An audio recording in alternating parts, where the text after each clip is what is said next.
Hello, bookworms, bibliophiles, and lovers of all things literature. Welcome to the next chapter of the Braless Book Guild podcast, where we discard our bras and talk about books both published, unpublished, and sometimes true. Today we are your hosts, Jenna, that's me, Marissa, hello, and Megan. Hi. And as always, before we get started, let's talk about what we're drinking. Marissa, we'll start with you. I'm drinking a chai. Jenna, what kind of chai am I drinking? You're drinking, it's a masala chai that our friend Ryan, who one day we'll have on this podcast, got me for our Secret Santa for Christmas, because we all do D&D with him, because we're a bunch of nerds, in case you couldn't tell by us constantly talking about books. Was that the first year that we did it or last year? It was last year. Last year he had me, and he got me that. Oh, right, because I had you the first year. Yeah. And I think we've done this 3 years now. Yeah. Yeah. What? You had me last year. First year Marissa had me. She got me a little dinosaur cup. No. Mm-hmm. Yep. Mm-hmm. And then you got me the dice. And First year we did it at our apartment. Second year you're we right. did it at my your house. my parents' house. Mm-hmm. And then last year was at Jenna's my house. Yeah. And he got me this wonderful little mug warmer. And because it's Secret Santa and we don't give ourselves a very high budget, it's, we're cheap people that all have our own lives and our own people to buy Christmas presents for, but we just like to get each other little things. I know it wasn't the most expensive thing, but I tell you guys, I want a dozen of these all over my house. As a mom whose tea and coffee always go cold, this thing has saved not only my life, my husband's life, my mother-in-law's life. We have all got to enjoy our coffee from this wonderful thing. Anyway, this is a long exposition to tell you that you're drinking the chai that Ryan got me. But you're drinking it iced. It's good. Funny story about that, and I don't think I've ever told Ryan. He bought me that tea, and it's a nice big size bag of masala chai. And we have these friends who are Indian, and they came over to teach me to make an Indian curry. And she was like, oh, I'd love a cup of tea. And I go, would you like chai? And she goes, yes. And so I made it. And she goes, you can put Vandana on the bag. It is Vandana's chai. I love this chai. And so now every time she comes over, I make her that chai. That's awesome. Highly rated from our Indian friends who are obviously chai experts. Megan, what are you drinking today? I'm drinking Miracles for breakfast. It is an owl crate tea that I saw when I was going in for more of their steeped in folklore tea, and I saw that, and it was a big bag instead of the little tiny samples, and I was like, I gotta get the whole thing. It is black tea with cardamom, cardamom's one of my favorite flavors. And you put in the condensed milk, sweetened condensed milk, so it's basically milk and sugar in my tea. It's perfect. Thank you. Yeah, Megan brought us some sweetened condensed milk, and usually I add some like honeys or milks or anything, and this was perfect because it just made it nice and easy for me to just add the sugar and all in one. All in one. And I added it to mine too today. I'm drinking a decaf hazelnut cinnamon one that I had gotten Marissa a while back, and it's actually delicious with the sweetened condensed milk. I thought about that one today too, but I was feeling chai. Yeah, well, you guys can do the caffeine. I'm going to take a nap with my child in a couple hours, so. I got work to do. Yeah. So today we decided that we are going to talk about true stories or based on true stories. So they don't always have to be true stories, but have just a realm of true story in it. And Marissa, suggested this one. Yeah, this was my selfish, I wanted to talk about my nonfiction books, but I know we don't all read nonfiction books that often, so. At all? Yeah. So I was like, hey, why don't we do based off true stories? And then we all sat down to record, and I'm all like, all of mine are nonfiction. You're like, mine are not based, they're real. They're true stories. They're true stories. Well, they're true stories from one person's perspective. That's true. What's true for one is not always true for others. Yeah. Oh, interesting. Oh. What are true stories? I was sitting in front of my bookshelf going, okay, what do I have? I have nothing because they're all fantasy or sci-fi. And then I looked at my 10 contemporary and I was like, maybe. It's possible. But then I did some Googling and I found a good list of books that I've actually read that are based on true stories that I knew. But then, of course, when I thought about them, I didn't remember. Yeah. But yeah, so now I have my list, so I'm ready to go. That's how I felt, except for I started Googling it and didn't make a list because, as we know, Jenna likes to wing it here. But the funny thing for me was that I was like, oh, I read that. Oh, I read that. Oh, I read that. In high school or before. Yeah. And I was like, I liked based on true stories. I just seem to have fallen off of them. Although, admittedly, I did read some nonfiction, serial killer documentary books as an adult. So And as a child. And as a child. So I do have some that were actually nonfiction, like the ones that we've talked about with the Ted Bundy one, The Stranger Beside Me and stuff. But yeah, I think that the funny thing was that I, the one that stuck out to me that I was like, oh, I talked about this in our throwback one, was my Chinese Cinderella book. And I was like, I loved that book. I was like, it hits a lot harder knowing that it's a true story. Yeah. Because I don't think that at the time when I was reading it, I really like put together that, like, I might have, it probably said based on a true story, but when you're a kid and a teenager, that means a whole different thing than when you're an adult reading something like that. So, yeah. Yeah, that's I think the interesting thing about true stories, even stuff that are like fictions based off true stories, is that it does hit differently when you know this was a real person, because it gives you that personal aspect of it, where when you're reading a fantasy, you can separate yourself a little bit. Like, you can put yourself in that world, but you can also separate yourself. I'm watching Jenna eat her muffin, and she's enjoying it so much right now. Oh, I love it. This is my favorite Megan? muffin. I was researching. I didn't see it. Megan brought us muffins, and they're very delicious. Thank you very much, Megan. Of course. But Jenna took a bite, and her face just lit up because she was so happy she could eat it. I Sorry. love muffins, guys. Side tangent. Yeah, so the thing with, like, fantasy versus true stories is, like, fantasy, yeah, you can kind of put yourself in the character's shoes and be like, what would I do in that situation?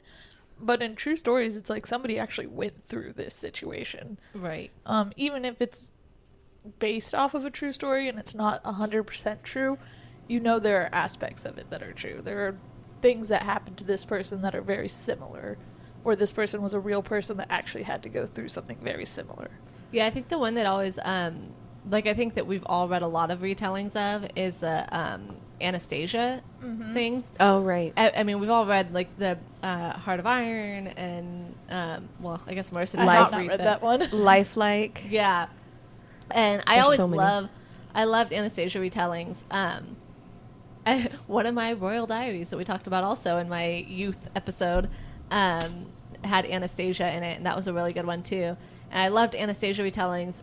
And it's funny because that's one of those, it's a true story, but it's also a legend. And it's not like, I mean, it's been so long ago, and now they say that, like, she was dead the whole time. But because there was that hint of rumor, the conspiracy theories over here. They found her skeleton. They say that. They say that. So they I say. thought they did DNA testing on it. Do They we say trust that. them? I didn't do DNA testing on it. So.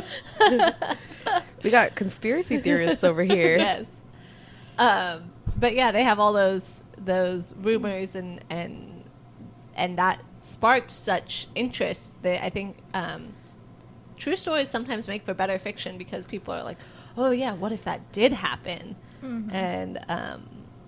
And a lot of the times I think that even that when it's very obviously fictionized, Heart of Iron, Oh, yeah. then we can kind of look at that and go, but it's so similar to the other tale that, What always gets me is, especially if I'm watching TV or something, and they mention something, I have to immediately pull out my phone and, like, Wikipedia it. Yeah. So, like, if I'm watching a serial killer documentary, then I'm, like, Wikipediaing that entire person's life. Mm-hmm. Or, like you said, Anastasia, if I'm watching the cartoon Anastasia, then I'm pulling out whatever happened to her. Oh, she was found in, So like, they say. 1991 or something. Anyway, so, yeah, I'm always looking up stuff, and you guys know that I love me some fun facts and knowledge. Yeah. So I'm always doing that when I'm watching TV. Not so much when I'm reading books because it's always fantasy and I don't really care. But, yeah. The hardest ones are the ones that are diaries, like Diary of Anne Frank. Oh, yeah, that one's Oh, tough. that one's I don't know if you read it, Jenna. I don't know if you read it either, but Go Ask Alice. yes, I was We, going to talk about that. when we were Okay. in high school, they did the performance of it. I don't know. I think it was freshman or sophomore year. Yeah, it was. They did a performance of it? Yeah. Yeah. I didn't even know that. I just knew about the book, but I knew about the book because you and Jake showed me, so. Right. But that one, wasn't it later came out that it was fictionalized? I I don't know. I didn't. But read I think into it it's too based much. on like events that could actually happen in people's Yeah. life. But it was very much an allegory, at least in our day. It was very much an allegory of don't do drugs. Yeah. Yeah. Because then what does he say in Mean Girls? You'll get chlamydia and die. Yeah. I went through a phase too where I was reading all of those books by Anonymous. I didn't know there's more than one. Oh yeah, there was quite a few. Oh my goodness, my husband's calling me. 1 second. All right. So, You're talking about Anonymous. Yeah, so there was a group of books that were written by anonymous people. There's like Crank, Go Ask Alice. I remember Crank. I don't. It was a very similar one of like teenager ran away, got into drugs, and I think died. Oh, died. gosh. Yeah, I think they like overdose or something. Let me look Yeah. up really quick because I have. You know what's super interesting about all that is all of these books that you and Jake read, one of you learned a lesson. One of us learned it. Lucy in the Sky, Letting Anna Go, Crank, Glass. Oh I gosh, remember The Child Glass. Called It. That I could never read that I now remember. again. Like, could never do I that. don't remember that one. Impulse. That's one. Cut. I read that one, but that's by Patricia Cormack. It's fictionalized, but yeah, there was a handful of ones that were written by people or based off of anonymous things. I guess Crank and Impulse were Ellen Hopkins and Glass. I did not know that. I think that at the time I thought they were all the anonymous. Well, stuff. they all had the very similar like covers and everything, where it was Yeah. just that one word basically. It was like Yeah. a black cover with one word. I have no idea if it's true, but someone told me that Speak was based off a real story. Which Yeah, I during my research this morning, Yeah. I saw that as well. I never read that one though. Oh really? Yeah, Anything it that was required at school, I never read. Yeah, I don't remember if that was It's so required for me. interesting that you guys had these required at school. I did not. I went to a different school than you guys. Oh, did, that's too. true. But I would assume it's still in the same district, right? I don't think Speak was required for me either. I think It each was- class had slightly different ones because I remember some people had to read Animal Farm. I never had to do that. I I was never also read Animal Farm. I was also in the advanced literature class. I was so- too. I TA'd for my But you were at a advanced different literature. school, so I was such a literature nerd. I was the TA for the advanced AP literature teacher. I was think such a nerd that during senior year, since I had done all the required stuff, that I only had like 4 classes and Yes. could finish. Dang it, Marissa, you're just too good. Me too, and Finished all at all my elective classes were types of Yeah, English you classes. took- I took Shakespeare, contemporary lit, and sci-fi. I think. Oh, I wanted to take sci-fi, I think yeah, I took. but I chose not to because I did drama Yeah. again. And I did drama, which counted as a 4th English class. I took 4 technical English. Didn't you also classes. do creative writing as well? You did it in senior year with Kathy, right? Maybe. No, I did creative writing in college. Ah, okay. Yeah. Anyway, I back took to German. Back to the point. we didn't even have German. I did know not. that's. I And got then lucky. our rival high school had Japanese, and I was so angry because I wanted to learn Japanese. I did end up learning Japanese, and then immediately forgot it. Well, the funny thing is, I know Jake wanted to learn German, and so he was trying to get your guys' school to do German, and they didn't. But my school did German, so I took German, and Jake took French. Dang. Yeah, we had Spanish and French, and that was it. But the other school, they had French, German, Japanese, and Spanish. Yeah, we didn't have Japanese. We had French, Spanish, and German. Man. All schools should offer everything. Yes, just everything. I'll teach Korean. That requires to have a teacher for everything. Also funding. And Yeah. budget, yeah. Exactly. Anyways, nonfiction / based off true stories. Megan, what do you have for something you read? Okay. So this is the one that I want to bring up first, especially because actually I don't know if the third one's coming out soon, or if it even has a third one because I haven't read the second one. It is She Who Became the Sun, and that is the book that's based off of the Hongwu Emperor, who was the founding emperor of the Ming Dynasty. But I remember, and this is what made me want to read it so bad, was that there was like this clip where they were like, oh yeah, after the emperor died, they went to like cleanse the body and they found out it was a woman. And I was just like, Ooh. what? Well, now I want to read Yeah, it. wait, hold on. What's this book? Who's the author? It is She Who Became the Sun. It is unfortunately not true. The Hongwu Emperor was actually a man. Okay, never mind. But it is based off of that. It is actually a really good book. I do recommend it. So obviously it's set in China, and it just basically follows this girl who decides that she's going to steal her brother's fate, because her brother was fated, like his name, because they like base your names around your fate, and his name was basically like, you're going to become the emperor and you're going to do great things. And so she's like, oh, well, he just got the plague, so I'm going to take his name and I am going to do that. So she pretends to be a man, and by the end of the first book, spoiler alert, she like gets the divine light where she can now like has a claim to the throne. It's not a spoiler because Yeah. she's obviously going to become this emperor, and it is she who became the sun. So obviously the sun is the emperor. And then the second book is called He Who Drowned the World. And I'm really hoping there's a third one. I'm waiting for the third one to come out if they have one. But this one is really good because you can tell that the author, who is Shelley Parker Chan, she did a ton of research. And granted, there is some magical elements to it, but she did a ton of research and basically was just like, yes, this is like history. So I felt like I did learn a lot of history.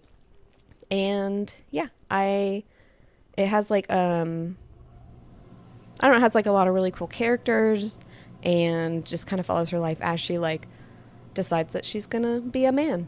It's very cool. Nice. I like that. Yeah. Yeah, that sounds way interesting. Yeah. Who's next? I don't know, Jenna. You're the host. Who's next? Oh, right. Let me throw This is- Marissa out there this because is- she had 'cause I have books she books wants to next talk to about. me. Yeah, This is Marissa's idea. Jenna's the host. hosting. And I And just- you're prepared. yeah. So I've recommended this one before in a previous, I think it was like our year wrap-up one or something, but it's called The Indifferent Stars Above, by Daniel James Brown. This is the true story of the Donner Party, but it's written like a story, so it's not really written like historical facts. There are historical facts in there, and it's a lot of research, and a lot of things that I didn't really think about are brought up in there, like, for example, when a woman's on her period during the travel, like, what do they do? What do they do? That's not fun. Is it fun anyway? No. There's a lot of, like, it was just, like, rags and, like, cleaning and stuff like that, obviously. But then you think about it, they're becoming malnourished, so they're not getting it as often. And, That's true. yeah. And they talk about stuff like, and I'm sorry, this might be a little bit, not triggering, but sad, but, like, kids would have their names sewn into their clothing because if they got caught in the river and they got washed up, they want to know who it was. Oh, that's geez. sad. Yeah. But, no, this guy, he did a ton of research. He actually went to where it started, like where they took off from, and like road tripped the trail, basically. Pulling up Wikipedia. Gonna look up some Donner Party facts. Yeah. Yeah. So he like road tripped the trail. He went and interviewed people that knew them. He actually started at a graveyard for one, like he chose basically a member of the party that he kind of focused on. Like he talked about a lot of different people, but he chose a member that like, I'm going to focus on their story and tell their story. Her story, I believe it was a woman. But I just remember reading this book and thinking like, this just feels like an HBO series or something like that I really want to watch. And reading the book was able to give me that. So, Do they And not then have you them? watched Yellow Jackets? and then I watched Yellow Jackets. No, yeah, the cannibalism part, like, obviously is the interesting part of it. The like, okay, the dire, like, you're at this point where you have no other choice type thing. But the entire story of just like how it turned out that way, like they took a shortcut that wasn't a proven shortcut. They left late. There were so many times people were like, hey, just go this way. Just go take the Oregon Trail. It's fine. You'll be better. And they decided not to do that. There was one guy who I would say is kind of the antagonist of the book for a good part of it, who basically they cast out. Like, they said, hey, this guy has to leave because of things he did. But they're like, you're not allowed to be part of our party anymore. You have to go off. Like, we'll give you just enough stuff to go survive on your own, but you can't be with us. And he went and joined, like, the war with Mexico. Oh, dang. And then, like, kind of thrived a little bit by himself and ended up coming back at the end of the book. And, like, his family stayed with the Donner Party. So he was cast out from his family, even. That's crazy. It was very interesting, very intriguing, and like I said, read a bit more like a novel, with giving you all these facts. If we go up to my parents' cabin, we're actually going to be right near Donner Lake, which is where they were discovered. Yeah. Yeah. So we should bring read the book. it. Bring the book. Take some pictures. I will bring the book, because honestly, this book was fascinating. Another fun fact, do you know Marysville, California is named after one of the Donner Party survivors? I did not. That's pretty cool. Yeah. Oh. My dad worked there a bunch. He'd be like, yeah, I'm going to Marysville. Yeah. But yeah, it was crazy. Another big thing that people don't think about with the Donner Party, they think the Donner Party is like the family Donner, but it was like a bunch of people. It was a bunch of people, yeah. Yeah, it was a bunch of different families, and a lot of them survived. Oh. I just assumed that most of them died except for like 5. A big majority of them died, but a lot of them survived too. There was like... I think that would be the most messed up part, though, is after the trauma. Like, Yeah. more often than not, when you're reading these stories about horrible things happening to people, and it's like, oh, finally get to the end, and it's like, thank God we survived. Then you have to live with the fact that you ate your friends. Yeah. Yeah. No, that's the craziest part too, when the people finally, like the big scout parties that finally were able to get over to the other side to be like, hey, we need help. They said, like, when they came over and they were like walking up on this farm or whatever where they found people, dude, it must have looked horrifying. Yeah. Because these people were basically skin and bones Right. crawling out of the snow. Right. I'm like, that's like a horror story. Yeah. On the opposite end, and very much more happy, my mom, anytime we would like drive through Tahoe, she'd always be like, imagine the people who came over and, you know, they have these, you know, thousands and thousands of miles of just absolutely flat. And then they hit the Sierra Nevadas. Oh, yeah. And they see these giant mountains, which are just massive compared to the Appalachians. Wait, hang on. No. There's a different way of saying it. I just learned this. Appalachians? Oh, yeah, I've heard there's a different... The people I that say live there. Appalachian, but... We were trained to say Appalachians, Yeah. but those people in the East Coast who actually live there, Yeah. Appalachian. Yeah, something like Appalachian? I don't know. To Anyway, be honest, I mispronounce everything. we haven't even talked about like characters' names. that. Right. But them coming up and seeing Lake Tahoe, which is a lake that is literally in the peak of a mountain, and imagine them coming up over the ridge and seeing that and being like, wow, this is beautiful. Yeah. For the first Yeah. time, undiscovered by white people, I should say. Yeah. I assume the Native Americans who lived here before us knew about it. That's another cool thing. They have, like, in the book, they have these Native American guides that are trying to, like, help them through this. Oh, yeah. But, you know, how white people are. And Of they're course. like, well, we're Mansplaining dying, it, so... too. The whole reason for the Donner Party was freaking manifest destiny, wasn't it? I mean, yeah, but no. It was the gold rush, basically. It was, hey, we want to go where there's gold and we can make a bunch of money. So... And still. I do like there's a point where, like, their Native American guides kind of notice how they're getting and kind of just disappear.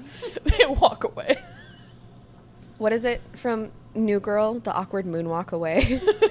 That's what Nick does when it gets awkward. Don't you moonwalk away from me. Yeah. But yeah, highly recommend it. It actually came as a recommendation from a podcast I was listening to. Oh God, I already forgot the name of it. Last Podcast on the Left or something like that. Where they talked about the Donner Party and they referenced this book a lot. Okay. For like, hey, this is how it went.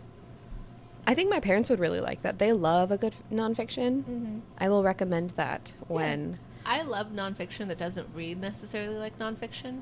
I Oh, think yeah. that for me, if it reads like a novel and I can be like kind of swept into the world, I'm better off that way. I'll really enjoy it. But if it reads like these are the events, Oh, yeah. and I can just imagine it in what's his name's voice from Unexplained Murders or Unsolved Mysteries. Yeah.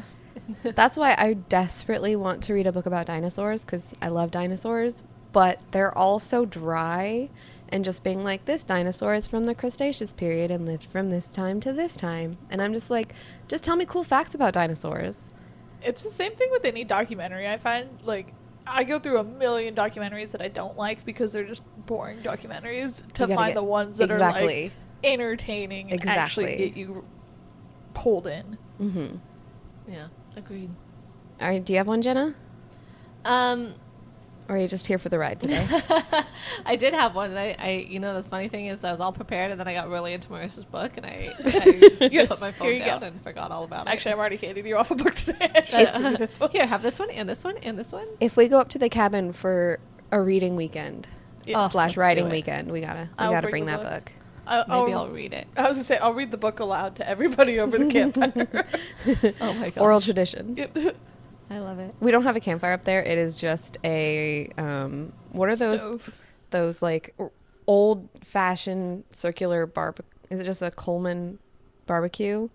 It's like literally, it's like a dome. I just old think of ones. wood burning stove. We also have no, we have a pellet stove. Ah. We used to have one, but then it just always took forever to heat up the house. All right, guys, I suck, and I had this all pulled up, and I lost it because apparently my page refreshed, and I didn't remember what I was talking about. I have one. So go ahead, Megan.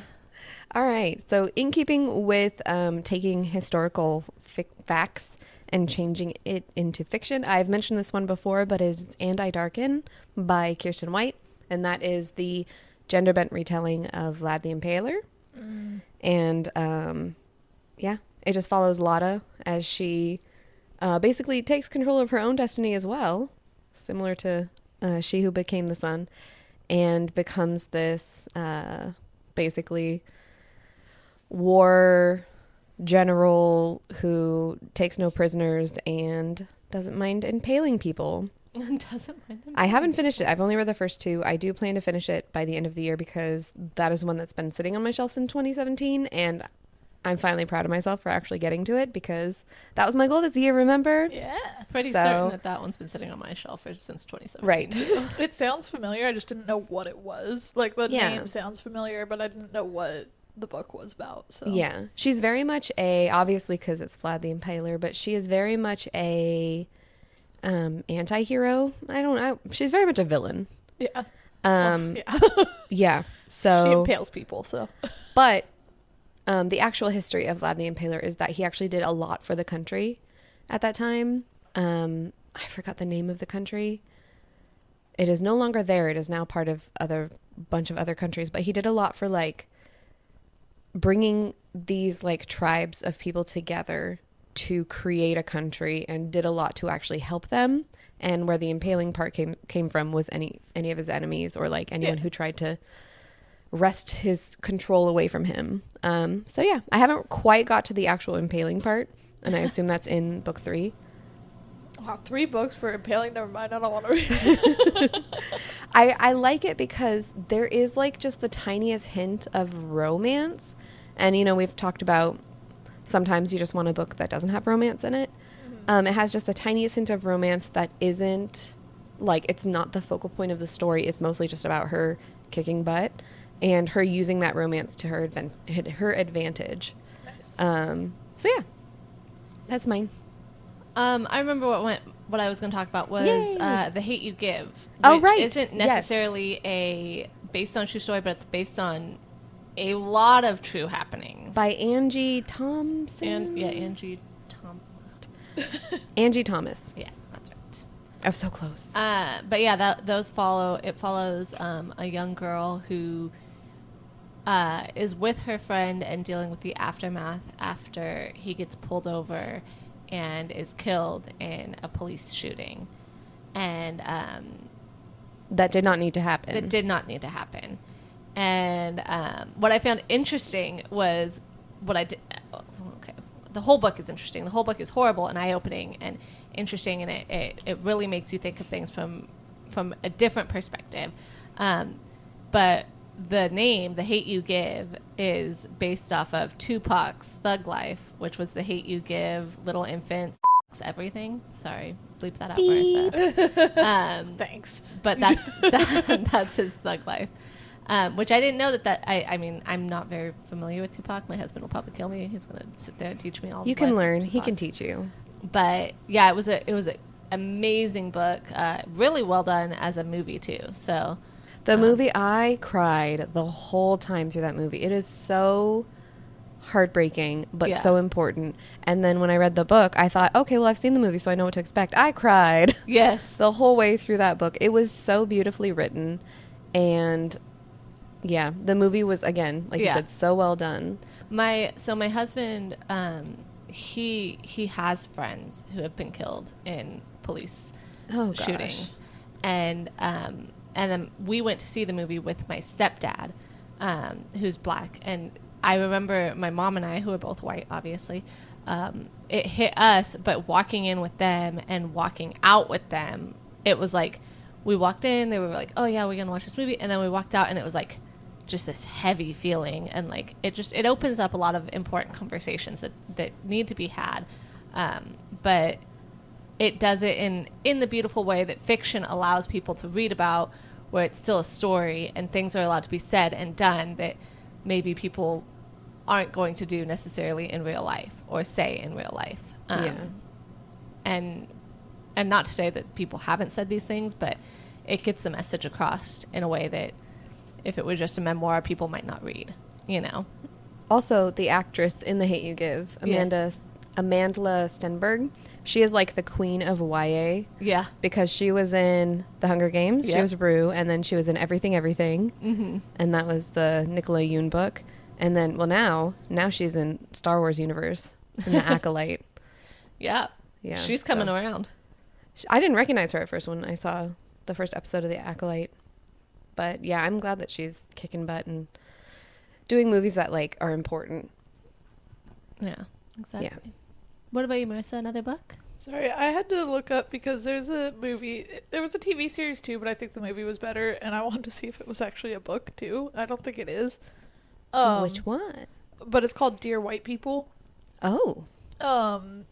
And it's kind of a satirical, dark, no pun intended, comedy. But it's basically this like college campus where a radio host, I think it is a black person, and starts this segment called Dear White People, and just talks about like stupid stuff like, dear white people, no, you are not allowed to touch my hair, and like stuff like that. Yeah. And it turns into a whole thing, but I wanted to see if it was a book so I could talk about it more, and it's not. So I recommend the movie. I watched like the first episode of the show and I didn't like it as much as I liked the movie, but it was a good one. And that's what it Okay. made me think about. For me, keeping on cannibals, Jeez. I picked up this book in the store. I don't remember which one it was, if it was Barnes and Noble or a local bookstore or whatnot. It was forever ago. But the title, obviously, is what grabbed my attention. It's called The Sex Lives of Cannibals by J. Martin Troost. I think you say Martin because there's two A's, so I don't know how else to say it, but Meritin. But it's his actual, like, memoir of moving to this, like, remote island in the middle of the Pacific, because according to him, he was just having a boring life of, like, just going to school, getting another degree, not really going anywhere with it. He's like, you know what? I'm gonna move to the end of the world. I'm gonna live in this tropical paradise. And it was not paradise. And he learned the hard way of what it's like to live on an island in the middle of nowhere, basically. And live with these locals that have a completely different culture. There's a very brief mention of, like, cannibalism in there, but it's not, like, a heavy cannibalism or anything like that, but that's what got the attention-grabbing Of course. title of I it mean, all. who couldn't want to read that book? Right? So I picked up, I remember bringing it to work when Jenna and I worked in ballet, mostly because I wanted to see people's faces when they saw what I was reading. But it was definitely very interesting. It was one of those, like learning how to live in a different culture type books, and it was a comedy of errors of him just messing everything up. So yeah, it was funny. It was, I wouldn't say my favorite nonfiction book, but it was a good one. So yeah, it's just one of those kind of like learning about different cultures and the way they do things, and just kind of like, obviously he was not prepared for this, and so he makes a lot of mistakes, and it's kind of funny, kind of sad, very eye-opening for him. He brings his like wife or fiance or girlfriend or something along with him too. And did they survive? He and his stalwart girlfriend. He spends 2 years out there. Does she spend 2 years there? Yeah, right. She was a trooper. That's good. He talks about her very nicely and respectfully, so I think they probably stayed together, or he's just a nice guy that... The funny thing is you were talking about like weird names. I never read his book, but I remember in college I took an English class with from this teacher, and he wrote a book called Diary of a Viagra Fiend, where he told funny stories of things like that. But it was one of those things where when he said the name of the book, I was like, what the... And it's like, it's one of those books that, like, of course the name is going to catch your attention, so you're going to pick it up and read about it. Yeah. But, yeah, I guess it was all based off, he told, like, kind of memoir type story, but he was talking about one time when he, like, took Viagra or something on accident, not realizing that it was Viagra, and had to, like, go out and do something kind of important or something like that, and it was really uncomfortable. And so that's why he got the name of it and everything. But those catching names, they really do, like, stop you and get your attention. You're like, wait, what is this? I have to read it. That reminds me of one. Oh, well, Megan, you are up. You can talk about it. I will kind of go off of that, but I want to segue into that. I also had a English professor. No, it wasn't even an English professor. I took a magic, witchcraft, and religions course, and I was so excited for that class because obviously magic, witchcraft, and religions, whatever. And basically that teacher, of course, he was just like, okay, you have to purchase my books that I wrote. And I'm like, okay, this not only is college textbooks ridiculously expensive, but he is making money off of us kind of thing. That was a little iffy.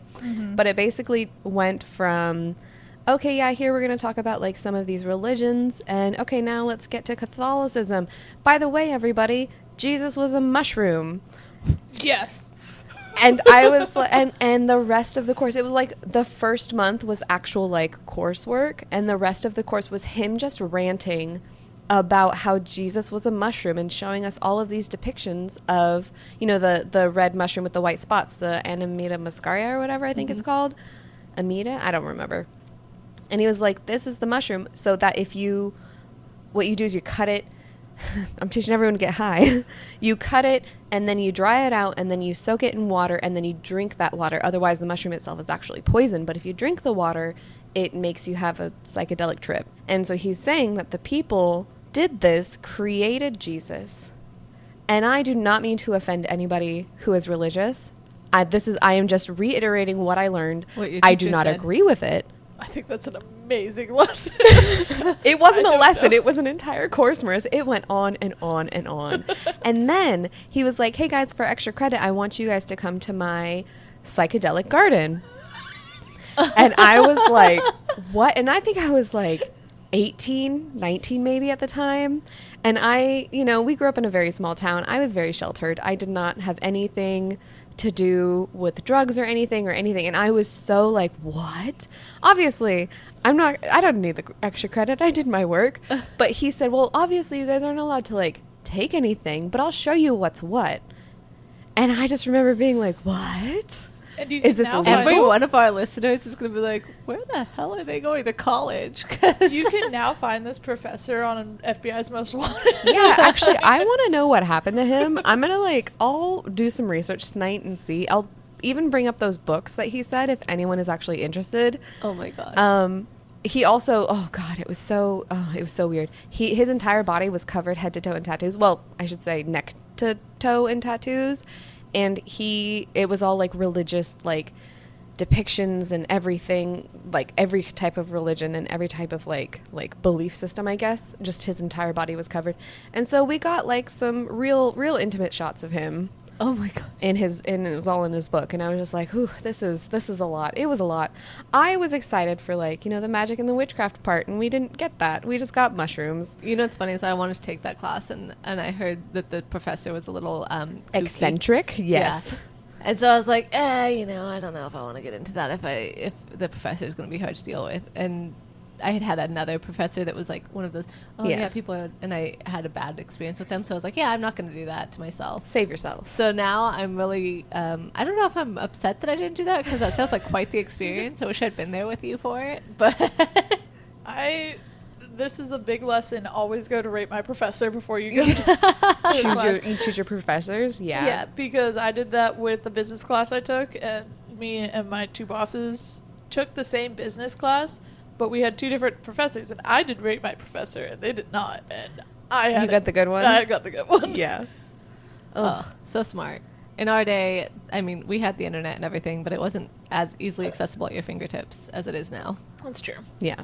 You had to go off of friend recommendations. Friend recommendations, for sure. Yeah, I think that wasn't until I was at my actual university and not community college, but Yeah. anyway, so that to segue into the actual book I wanted to talk about, which was a book that my friend actually gifted me, and it is based off of the podcast Risk, which is, it originally was true stories you never dared to share, and people would just like go to like clubs, not comedy clubs, but they would just go to talk, and they'd tell stories, like very intimate or personal stories, and they made a book about it a couple years ago, and so it's now True Stories Boldly Told, I think is what it is.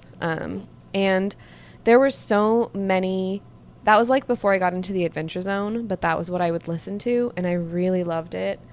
And there was so many stories in there that I also like would make me cry, and like, because they're all about like really personal things. Yeah. But yeah, and then my friend who even gave me the book, he was even had a little snippet on that podcast as well. That's awesome. Yeah, it was really cool. All right, next. I don't know, that makes me think of the chicken soup for the soul. Oh, Yeah, right. All those books. are Yep. good books. I think we also discussed cried about in how so I many of liked them. to cry in sad books and read sad books for Yeah. a long time in my life. There was so- always, because there was, the original was Chicken Soup for the Soul, Yeah. and then there was like Chicken Soup for the Teenage Soul. Yeah. Yeah. And then there's like 3 volumes, at least that I remember of those, and I remember crying in so many of those. Yeah. And then there was like For the Cat Lover's Soul, For the Dog Lover's Soul. There's so many of those. It's like, look, what's actually going to make you cry? The dog stories? It's dog stories, isn't it? Dog stories. Yeah, It's we're all going to write the dog stories. Yeah. And the cat stories are all about just like, my cat's awesome. Yeah. Saved me from a burglar. And the dog is like, I saved your life. And it was like, oh gosh. Yeah. Anyway, yeah, that's actually a good one to Based bring on- up. Do yeah. they still make those is the question. Oh, I don't know. We'll have to look into that. Interesting. Marissa, what do you have? So getting off of sad stories, because I read a lot of tragedies. Well, to be fair, this is a sad story still.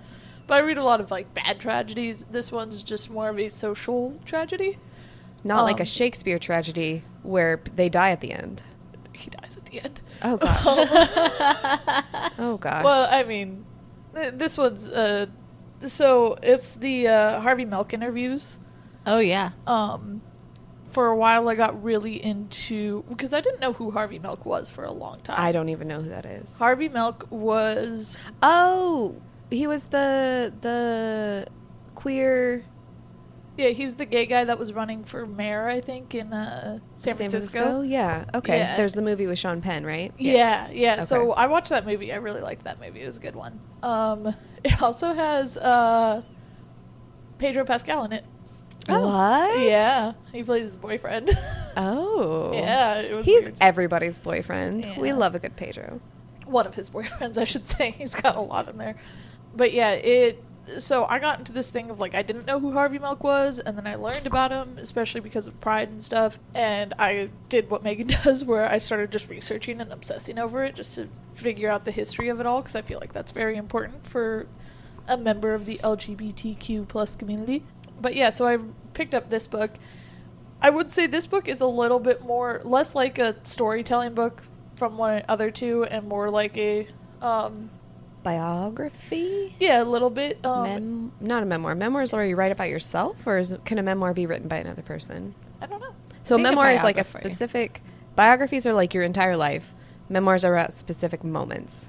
So this one because this is the interview, Harvey Milk interview, so it has his own voice in it. Ah, okay. And he was a funny guy. He was a mostly positive guy, I would say, and he tried to do really good things, and so it was cool to see it from his own voice, but I don't think it was completely written by him. Okay. But yeah, I recommend it for anybody who's looking for like LGBT history, and especially people that are like close to San Francisco or California, or even just want to learn more about that area. I think it's very important because it also gave the history of like the Castro district, and Right. it's crazy to think about because this is during the AIDS pandemic too, and all of the like fear that goes along with it. They talk about like teachers losing their jobs, because I think that's what happened to him. I think he was a teacher that lost his job because they found out about him. And it's insane to think about, one, how far we've come, and two, just seeing like what things were built on. Yeah. So I recommend that book. It was good. It's less like a novel read though, and more like a figuring out the facts type thing. Cool. Or watch the movie if you... Or why watch not? the movie. Movie was good too. I definitely want to watch the movie. What about you, Megan? Do you have any more? I have 1, 2, 3, 4 more. Oh. But I will combine a couple. I'm pulling up the author. Boop, boop. So, the first one that actually came up on my list is The Red Palace by June Her, I think it is. And this is about, June Her. She writes a lot of, I think all of her books are, very, strongly based on historical, Korean moments. So, The Red Palace is about, there's a bunch of murders in the palace, and the main character and, I don't remember if it's the prince or somebody, but they team up together to solve it. Oh, and I don't remember if she's a doctor or a nurse or who takes care of dead bodies? What is Mortician? that? A mortician. I don't remember if that was that. But she also has The Silence of Bones, which I think is also about these women in a forest that were kidnapped and murdered as well. And then, never mind. The Forest of Stolen Girls. That's the one. And then her newest one that just came out recently is A Crane Among Wolves, which is about a prince whose father is a tyrant emperor. And yeah, it's set in 1506. So that's about, that's just, all of her stuff is based very strongly on Korean history. And she kind of just embellishes it with some fun characters. And then also going off of that is Pachinko. Have you guys heard of Pachinko? Mm-mm. No? Oh. Pachinko is a very famous book that is actually made into a show, and it spans 3 generations during the Japanese occupation of Korea, and then the 60s, and then now. And it's just basically about these Korean people that were basically taken over to Japan, raised in Japan, but they were never considered Japanese because they were considered lowly. So even though in the one set in the 60s is about a woman who is technically Korean but does not speak any Korean because she lived in Japan her whole life. And then the now one is about a guy who's from America or studied abroad in America, and just how this generation from the actual occupation to post-occupation to now kind of works out. And season 2, I think, is coming out next week or the week after. Oh. So I want to finish that. I never read the book, but I did enjoy the first half of the show. So yeah, those are all Korean history ones, because that's what I bring to the table. You know, it's something I want to read about, and I'm sure there's plenty of it out there. And it's messed up, but as you guys can tell, I like reading messed up books. You read a lot of World War II novels that are based off of concentration camps and stuff like that. I want to read about the ones that we did for the Japanese Americans. Yes. Yeah. Because they weren't concentration camps, they were internment camps. Yeah. Of course, it's totally different. yeah, Of course. I need those books because you read too much of the whole your history is written by the victor Yeah. type thing. I want the like gritty truth about what happened on our side and the things that we messed up on, other than nuclear warfare. Right.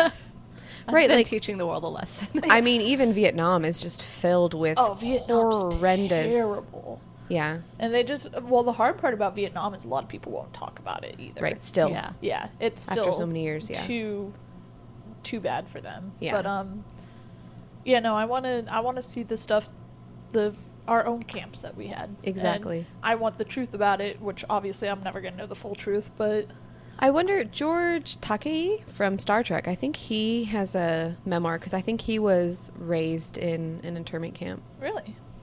We'll have to look it up. So this one is a little flip-floppy. So obviously there's the super famous show or book and movie Gone Girl. Oh, yeah. And this is flip-flopped because someone, sorry, I'm looking it up. After Gone Girl came out, someone took that to heart and basically did it. And it was, sorry, I'm looking up. When true story is based on fiction. Yes.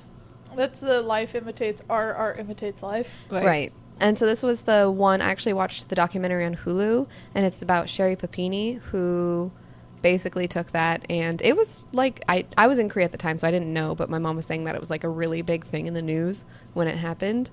And it's just this woman was kidnapped, turns out. Eminem has put her back on the radar, and she's been more popular again because she's a line in one of his newest songs. Oh, I assumed it was just the Hulu documentary, but Oh. Well, that got bumped together. up because of that. Ah.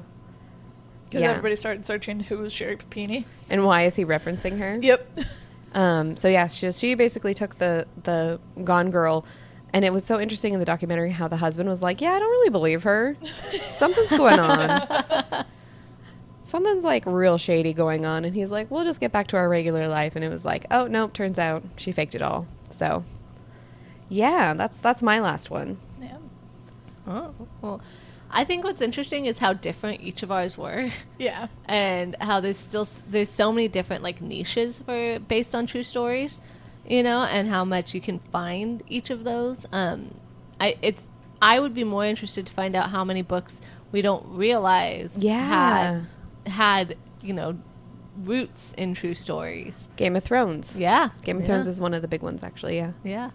So I don't know if you guys have really good books that are based on true stories. Like, please let us know, because I think they're fascinating, and this has really opened my eyes. And I know that I want to read the Donner Party one from Marissa. What's the name of that one again? The Indifferent Stars Above. Indifferent Stars Above. I'm gonna remember that.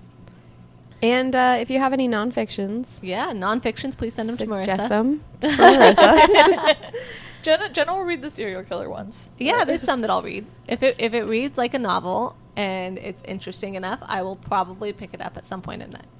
Or if it's a good audiobook, Jenna will definitely do the audiobook for the nonfiction serial killer type ones. And then fall asleep. And fall asleep. and then fall And asleep. dream peacefully, I'm sure. Yes, that's exactly what I'm gonna do. If you have any like fantasy based ones similar to And I Darken or She Who Became the Sun, direct them to me. Yeah. Or if there's stuff that, we've already talked about that we didn't realize were nonfiction or based on reality, let us know. Yeah, for sure. Yeah. Tell us once, or even tell us if we're wrong. I don't mind being told I'm wrong.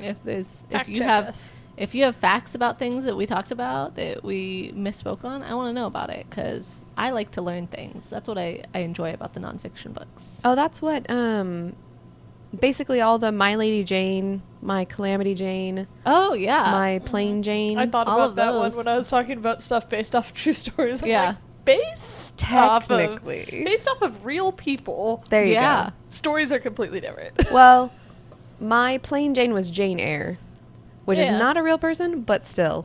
Yeah. I was based thinking off My Lady history. Jane. Yeah. Based off of history. There you go. Well, Or classics. You can do that with like lies we tell ourselves. Yeah, where that's true. That was all based off of segregation and Yeah. all of that. So A lot has root. Like a lot of things have roots in some truth. In so. reality, yeah. you can find truth in any story, really. That's a good quote right there. That's Yeah. you That's got our it quote. here. That's our quote, Marissa's quote. Said by Marissa and many others. Marissa, what are you reading right now? So I need to get through the Unmaking of June Farrow so that we can try to stay on schedule as far as... I thought you were going to take a break. Oh, I would love to, but luckily my last one is the shortest one. So I have it pretty easy at the end. So hopefully I can get through that one pretty quickly. And then I literally just yesterday added about 10 books to my TBR that I want to read because I started looking up LGBT books. So I'm hopefully going to move on to one of those soon. That'll be good. Yeah. I was looking up LGBT books that are standalone books so that I could suggest some for next year's. Yeah, I already have one on my list, and that's it so far. Yeah. It is not a series, and it is less than 400 pages. Yeah. I have not checked the page count yet, so that's my next step.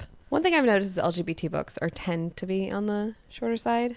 Yeah, depending. Unless you're Girls Jasmine of Paper. Throne. Jasmine Throne. Never mind. Never mind. I'm just going to shut up right here. Never mind. It really depends. Or freaking Prayer of the Orange Tree. Yeah, the hard part is, like, so because so many people wanted to put LGBT books out there, there's a lot of shorter ones, too. So when you're looking for a very specific book, you're going to get the shorter ones, but you always have the epic ones, too.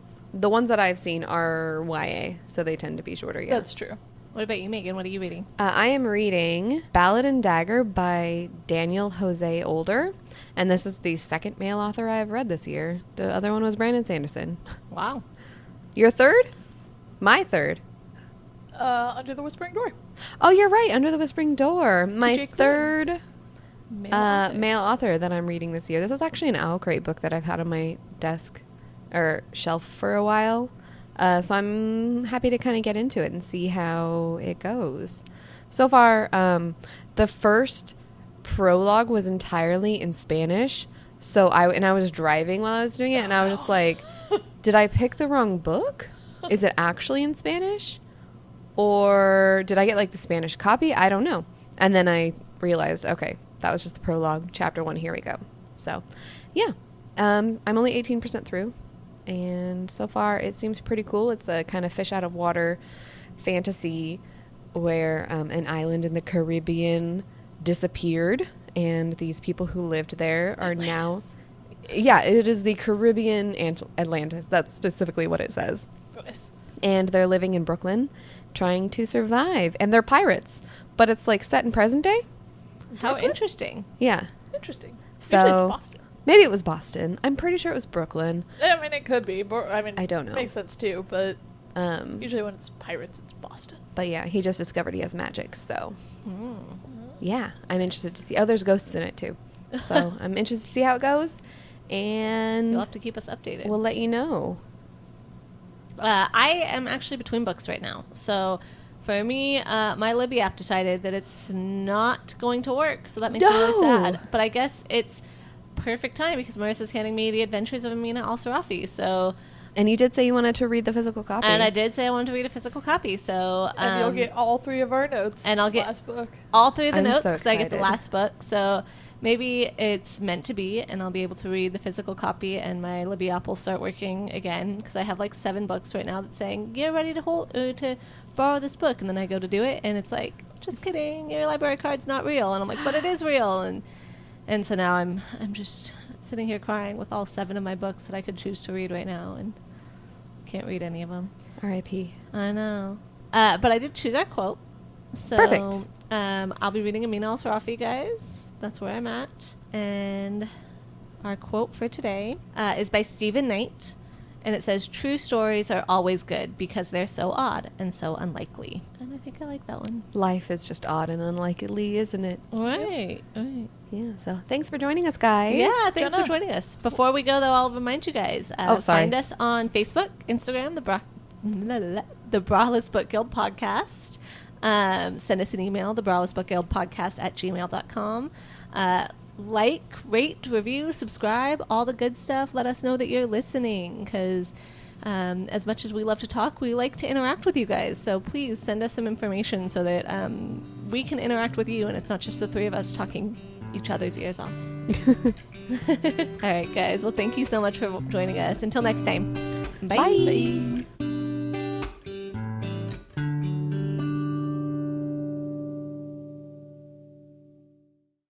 your headphones are on backwards.